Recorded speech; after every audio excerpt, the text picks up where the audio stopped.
I was working on a different book for a while. And in fact, when I first saw this article about Clark Rockefeller, I was in Latvia, where I was researching a book about like the great Latvian American novel that I was trying to write.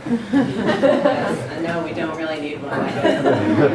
And I just wasn't getting through to that. And some of it, and some of that remains. I cut a lot. Some of it remains, and I still want to work on. But and when I saw this article, it just so many other personal events in my life, it just all came together around this new parenthood, the death of my father. Well, he hadn't died at that point, but like, you know, so much that it just was the one thing I needed, the springboard, and so it came out quite quickly.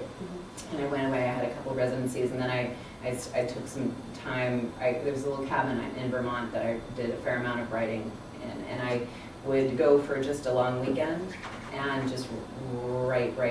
And so because it was done that way, I finished it first before sharing it with anybody.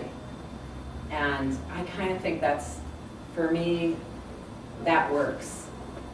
But I have friends, and I'm now doing it with other friends who are like, you know, it takes, if I had just shown you this book, you know, after the first 3 chapters, I might have avoided years of going down the wrong path, or if we had discussed this, you know, with your close readers earlier, then it'd be more efficient, you know?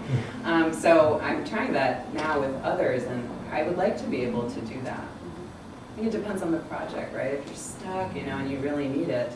But if you have the flow, then don't talk to anybody, you know, because if you have flow, then you can never recreate that.